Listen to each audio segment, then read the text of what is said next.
Twongeye kubaha ikaze mwese kuri Minembwe Cartoon News MCN mu makuru yo kuri uyu wa gatatu tariki 15 kwezi kwa gatatu 2023.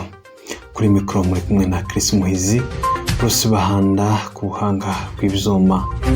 Twatubibutsa gukora subscribe kuri channel yacu ya YouTube. Nanone izi akaba arizo ngingo zigize aya makuru. Abarenga 27 nibo bishwe na ADF muri Kivu y'Amajyaruguru kuri uyu wa kabiri ushize. Mayimayi yibye inka z'abanyamurenge zigera kuri 28 mu Gahwera muri Kivu y'Amajyepfo. Umudepite wo muri Kivu y'Amajyaruguru yahishuye ko hari izindi ngabo z'amahanga ziri muri Kivu y'Amajyaruguru zitazwi. Indi ngingo ikabigira iti M23 yagiranye ibiganiro by'amahoro n'ingabo za EAC muri Kirorirwe. Nanone akaba ariho nanone izamuka ry'ibiciro bya sima ibujumaye, aho agafuka kavuye kuri $35 kakaba kageze ku $42. Inka zigera kuri 28 z'abanyamurenge zaraye zibwe na Mayimayi mu Gahwera ho muri teritwari ya Fizi, Kivu y'Epfo mu gihugu cya Repubulika Iharanira Demokarasi ya Kongo. Amakuru atugeraho nuko ijoro ryakeye ryo ku itariki 13 kwezi kwa gatatu 2023 haraye hibwe inka zigera kuri 28 z'abanyamurenge z'umugabo witwa Muyehe. Ubwo twaganiraga n'uwatanze aya makuru bwa Nazaroti yatwandikiye akoresheje inyandiko ati iri joro ryakeye Mayimayi yaje mu Gahwera umuhana witwa mu Banyenganji biba inka z'umugabo w'abasinzira witwa Muyehe zigera kuri 28.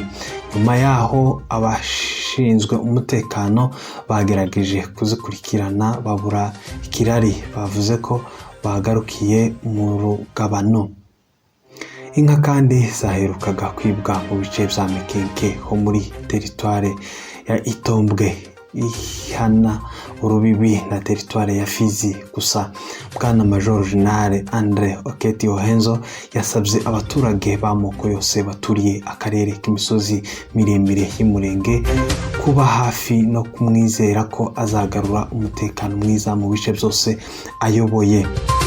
Ikindi Ohenzo yasezeranije abaturage, yabwiye ko agiye kwigisha abasirikare be kubana neza n'abaturage ndetse no kumenya inshingano zabo ku baturage n'ibyabo. Akarere k'imisozi miremire kari kamaze imyaka 7 karimo intambara z'urudaca hagati y'abaturage birwanaho na Mayimayi bishambuke ku bufasha bwa FARDC.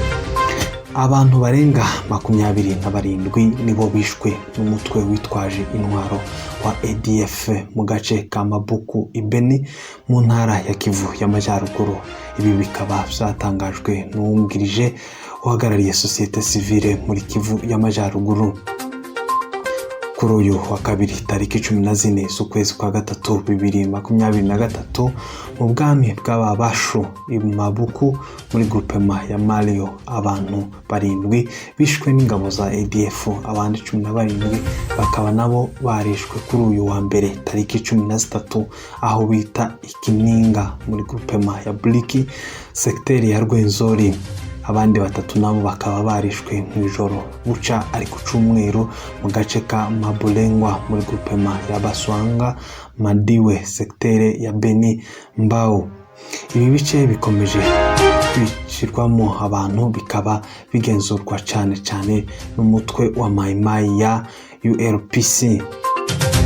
Amakuru atugeraho nuko mu bagizweho ingaruka z'ibyo bitero harimo na couple nshasha yabaherutse kurushinga ndetse n'umwana muto wonka na nyina akaba barasanze yarakomerekeye muri ibyo bitero z'uyu mutwe witwa ko ari wa ICC ariwo ADF ikorera mu gihugu cya DRC ukaba utumva rumwe na leta ya Uganda. Ibi bitero bikomeje kugabwa ku baturage bikaba byaratumye benshi mu baturage bahunga bakava mu byabo mu bice bya Mabuku, Kalunguta, Maboya na Kabasha bashaka ubuhungiro mu bice bya Butembo na Beni. Ibujimayi hakomeje kubaho izamuka ry'ibiciro bya sima, aho agafuko kamwe ka sima kari ku giciro cy'amadolari 35, ku cyumweru kimwe kakaba kari ku madolari 42. Abacuruzi ba sima bakaba bavuze ko iri zamuka rya sima ryatewe n'uko nta mihanda bafite ituma kuza kw'ibicuruzwa kwaborohera, bikaba bibaye nyuma y'aho umuhanda wa Tre nawo wagiye usenywa, bigatuma ubuyobozi bwa National Railway Company of Congo CNSS bawuhagarika. Ibi bikaba byatumye abacuruzi bamwe bafunga amaduka yabo kubera iri zamuka ry'ibiciro rikomeje kuja hejuru cyane.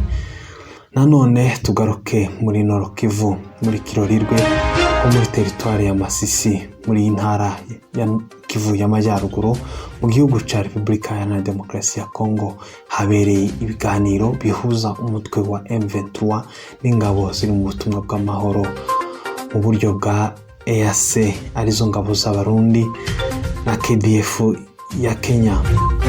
Amakuru yizewe ikinyamakuru cyacu cha Capital News kimaze kwakira nuko hari inama irimo kubera Kirorirwe, irimo abagize itsinda ry'abasirikare ba East African Community Regional Force aribo Abarundi n'Abanyakenya bahuye n'umutwe wa M23. Iyi nama barimo kuganira ku by'umutekano w'abaturage bavuga ururimi rw'Ikinyarwanda baturiye Burasirazuba bwa Repubulika Iharanira Demokarasi ya Congo. Nkuko aya makuru twayahawe, zavuzwe ko baza no kwiga uburyo umutekano w'abaturage bavuga Ikinyarwanda bacungirwa umutekano mu bice M23 yagiye ivamo, ndetse n'ahandi bashobora kuva muri ibi bihe nk'uko biri mu masezerano y'abakuru b'ibihugu bigize umuryango wa East African Community.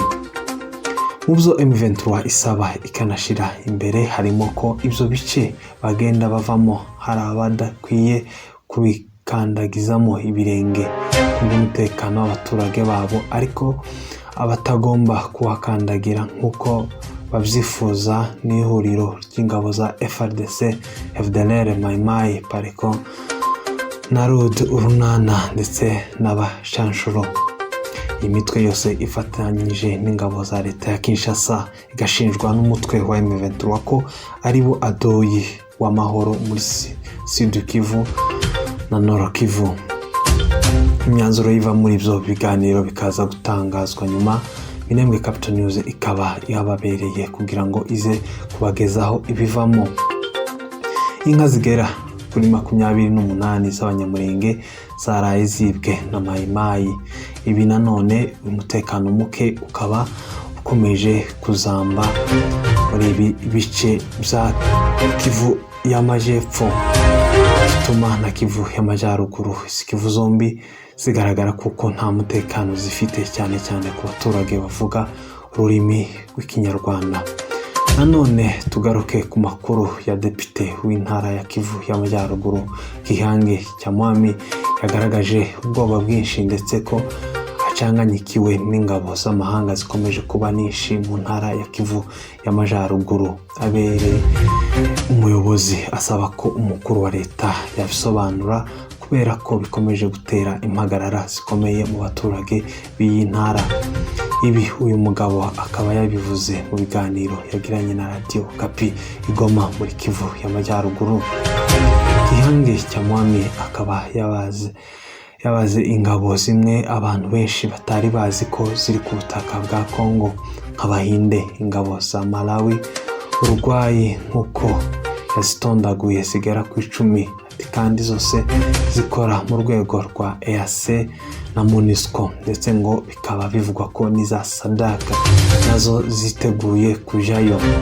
Gihange ukomoka Iwarikare akaba yakomeje asaba ubusobanuro buhagije bw'izi ngabo zikomeje kuba nishi mu ntara abereye umuyobozi.